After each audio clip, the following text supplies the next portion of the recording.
السلام عليكم ورحمة الله تعالى وبركاته. نتمنى يا ربي نلقاكم هذا الفيديو بخير. اولا كنشكر الناس اللي سولوا عليا في الخاص على طول الغياب واستفسروا على الغياب ديالي.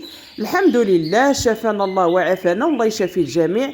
كنت كنمر بوعكة صحية فقدت فيها الصوت ديالي والحمد لله دابا الامور رجعت كما هي، ونتمنى من الله الشفاء لجميع المرضى المسلمين يا رحمن يا رحيم. اليوم ان شاء الله غادي نقدم لكم هذه الكيكه الرائعه المعلكه اللي كنقول لكم ديروها لوليداتكم والضياف. الغفله ايضا كتوجد بسرعه، لذيذه المذاق وسهله في المكونات، بالتفاح والمكسرات وعصير الليمون اللي هو هذا وقته. بسم الله على بركه الله. ندوزو لاعداد الوصفات. الكيك غادي نحتاج 3 البيضات اللي واخدين حراره ديال المطبخ،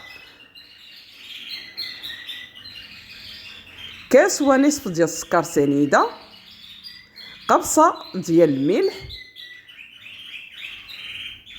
اللي كتعطي واحد المذاق هائل ما بين السكر والملح.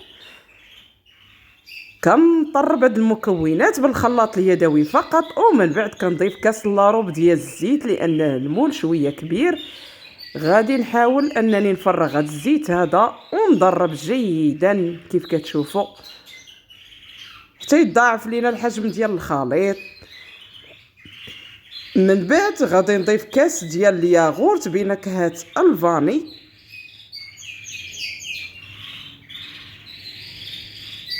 هاد المكونات البنات باش تبغيو الكيكه تطلع لكم خاصها تكون كامله واخده حراره ديال المطبخ، يعني ما تكونش بارده من الثلاجه باش ما تهبطش لكم الكيك ديالكم.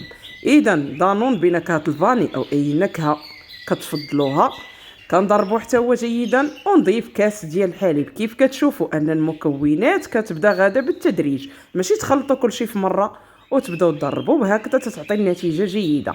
هذا عصير ديال الليمون ضفت القليل منه، الا بغيتو ما ديروش الكاس ديال الحليب ممكن تعوضوه بكاس ديال العصير ديال الليمون اللي هو هذا وقته. ايضا عندي هنا 2 كيسان ونصف حتى 3 ديال الدقيق، نوعيه ممتازه، 2 خمارات او 3، وغادي نغربلهم بهذه الطريقه هذه. نزولوا هذوك الكويرات اللي كيكونوا ونخلط الخليط ديالي غير بالخلاط اليدوي.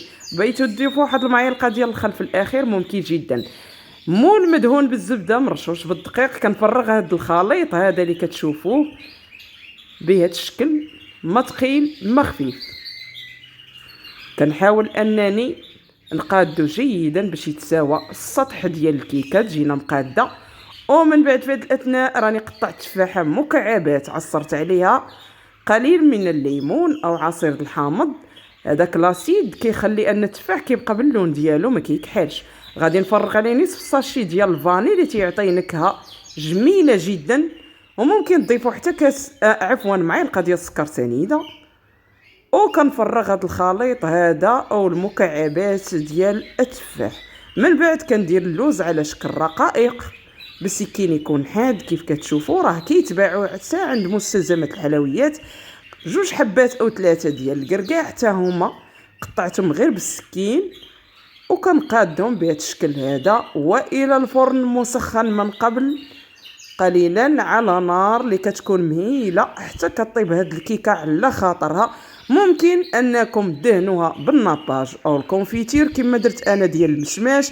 ممكن ايضا تقلبوها في واحد الطبيصيل ديال التقديم وديروا واحد تقريبا كاس ديال عصير الليمون مع معلقه ديال السكر سنيده حتى يغلى جيدا. تصفيو وتسقيو الكيكه هي بارده، وهاد السقيه هذه او السقوه هذه ديال الليمون تكون سخونه باش تقبط لينا في الكيكه مزيان وتشرب جيدا. هذه هي الكيكه. اليوم راه درت منها 3 الكيكات كانوا على شكل كوموند، وحده خليتها للدار وجوجات خرجوا كوموند للسيدات اللي ديجا خداوها عندي وطلبوها للمره الثانيه. نتمنى من الله تكون هذه الكيكه عجباتكم، وغير قبلوا عليا بالماء ان شاء الله رجعت الصحه ديالي كامله، ورجع ان شاء الله نشارك معكم وصفات سهله وبسيطه.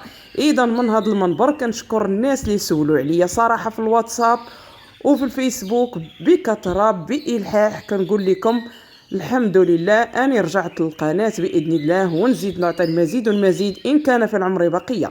بالنسبه للناس اللي ما كيعرفوش اللغه باش كنتواصل معاهم وكان انني نهضر بشي لغه اللي هي مثلا اللغه العربيه او اللغه ابسط بكثير من هذه، كتبوا لي تعليق علاش لا كنرضيو جميع الاذواق وجميع الخواطر كيف ما كنقولوا بالدارجه ديالنا. بعض الاخوات سولوني على اللحسه الصحراويه اللي نازله عندي في القناه، وهاد الوصفه هذه لعلاج فقر الدم والنحافه فقط لا غير.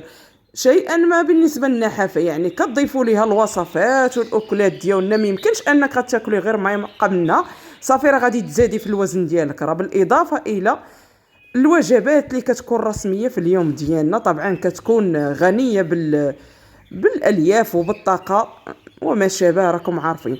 كنشارك معكم ايضا هاد البسيطله هذه اللي حتى هي خرجتها كوموند، راه ديجا مبارطاجيه معكم الطريقه ديال البسطيله ديال الدجاج اللي حلوه، نتمنى من الله تكون عجباتكم اكيد. وهاد البلاطو ديال الحلوه حتى هو درتو كوموند مع هاد الرفيسات هادو، وصراحه الحمد لله راه بارطاجيت معكم جميع هاد الوصفات هذه في القناه ديالي.